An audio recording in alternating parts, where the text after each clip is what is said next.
Hey guys, so today I am going to be making Hawaiian styled Malasadas, and this is what they look like. I just have this cookbook here called Aloha Kitchen that I borrowed from the library, and this isn't the recipe that I'm going to be using because I'm not doing mine filled because that would be kind of hard. You have to make the whole filling, pastry cream, whatever. So I'm just going to do the dough, and pretty much what it is like a donut, and it originated in Portuguese, and there's this famous place in Hawaii called Leonard's Bakery in Honolulu.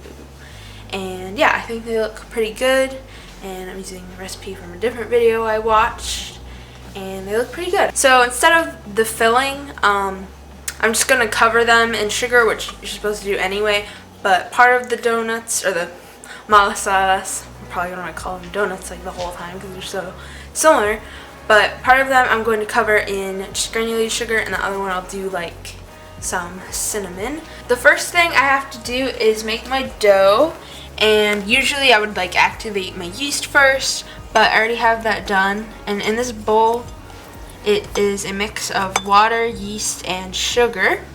But I'm going to start my KitchenAid, and I have this mixer on there, this mixer attachment, the paddle, and I'm going to add in my eggs first, and I'm going to mix these together.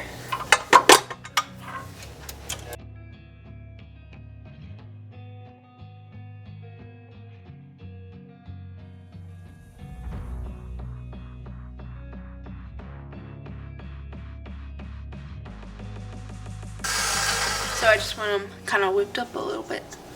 Like that. And then I'm going to pretty much add everything else that I have here besides my flour, which I will slowly incorporate. So in here I have sugar. And also this is bread flour. This isn't regular flour that I'm going to be using.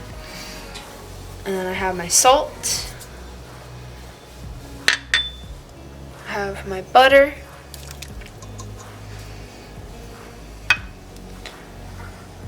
I have my milk, my evaporated milk, and then I'm going to add in my milk and my yeast mixture.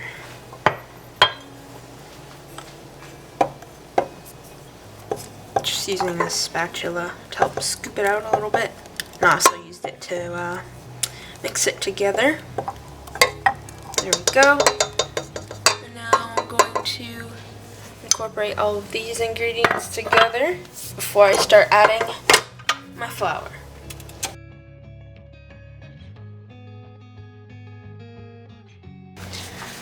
Now I'm going to slowly add in some of my flour. I'm going to add a little bit in here first. Oops. And then I'm going to start mixing this together, and then probably as it's mixing, I'll just start pouring it in.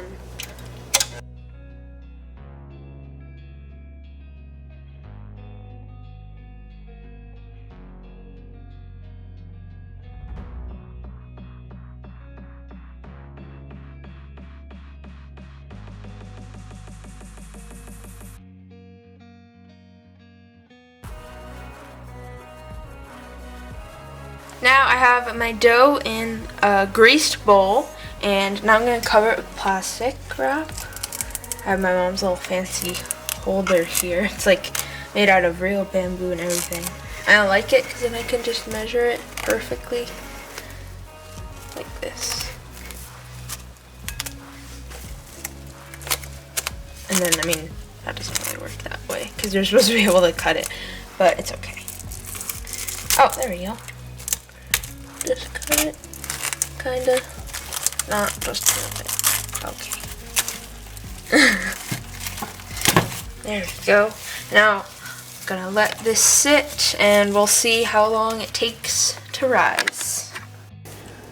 Here is my dough, and it took about an hour to an hour and a half to rise, but you want to make sure it's in a really warm and dark place. We actually put it in our garage, like in a ice chest with no ice, so just so it was nice and dark in there and warm so it could rise quicker. I have my dough already rolled out because it was pretty sticky and had to add like a bunch of flour onto here, and I'm still using the bread flour. And now I'm ready to use my little circle cutter. I'm gonna cut as many circles as I can.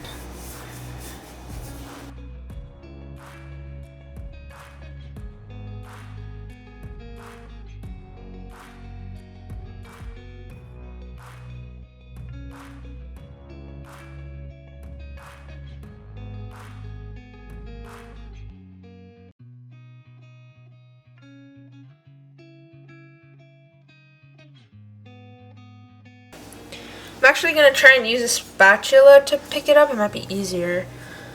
I did lift up the corner a little bit, but it's like very sticky. Oh no, it's sticky on the edge. It's okay. I can kind of shape it a little bit better if I need to. And then I'm going to place it right here on my parchment paper.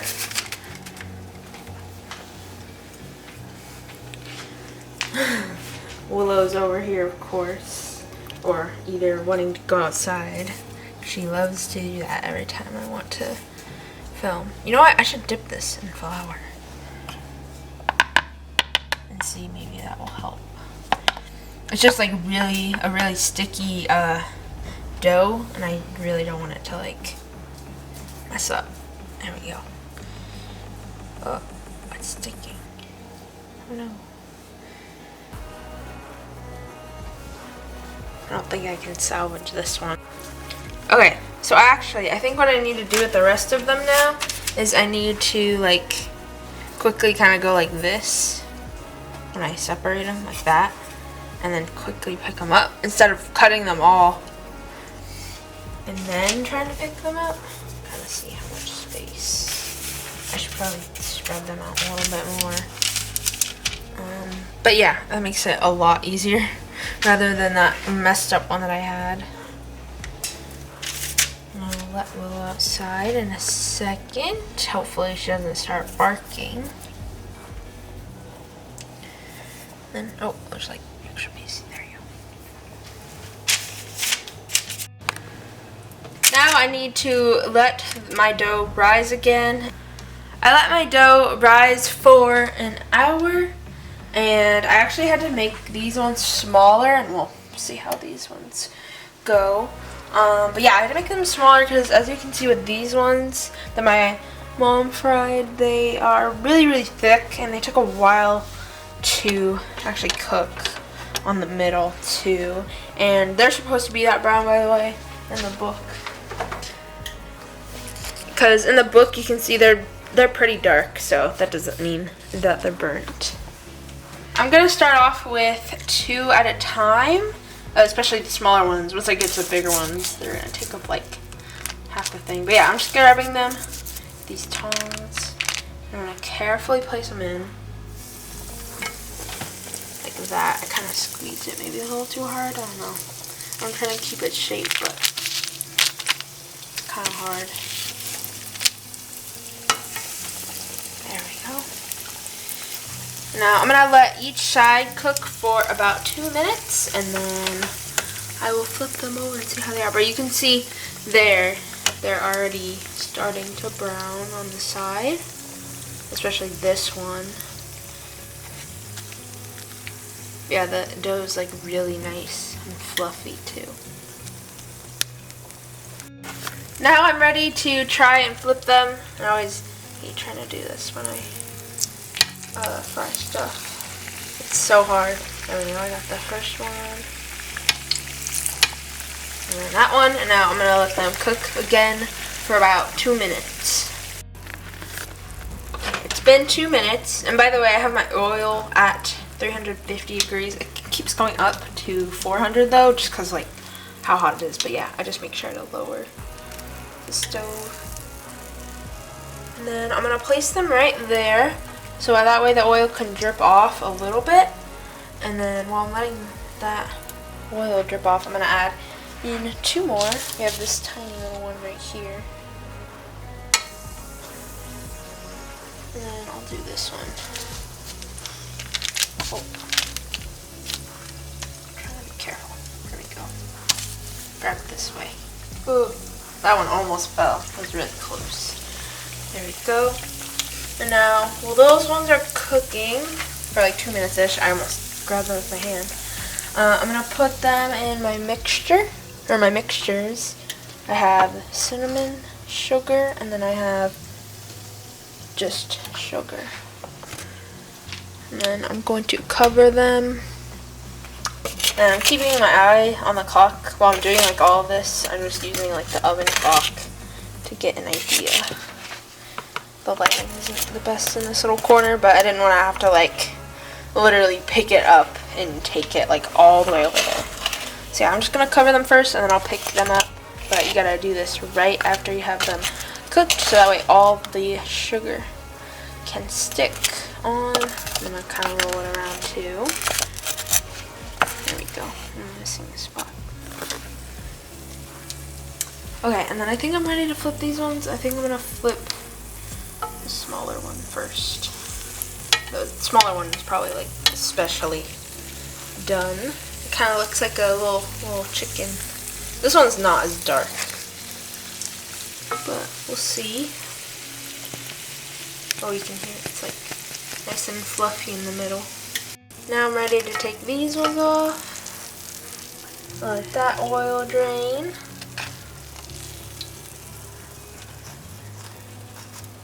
I'm gonna add my next ones, but yeah, I'm just gonna keep doing this process until I have all of them done. So I'll show you when I'm done with them.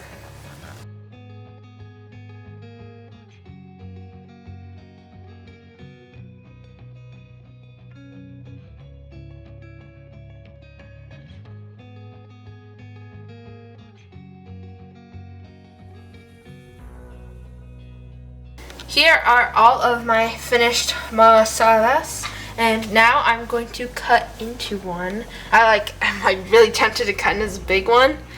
I'm actually gonna, is it warm? It's a little warm. Let's see, I really want to see if it's cooked, especially because of how big it is. I think it's one of the bigger ones. And this one is just granulated sugar. There we go. That was pretty easy to cut into. It's actually pretty cooked. I thought it was raw for a second because it's like nice and shiny on the inside, but it's actually cooked really well. So I'm glad I cut into this one. And now I'm gonna try it.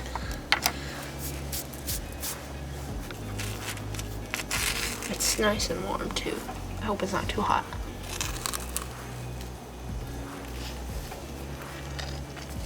Even Willow wants some. She can probably smell delicious.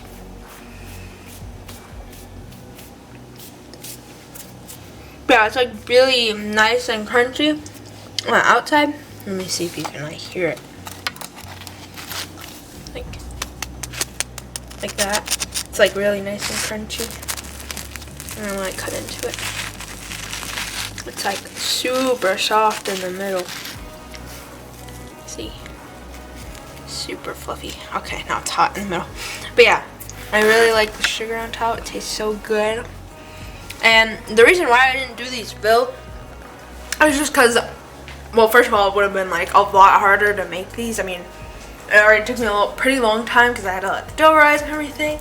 But also, I wanted to see how these turned out before I decided to fill them, and they're actually pretty good. But yeah, you can always make your own different types of filling and fill them in the middle, and it'll taste even better.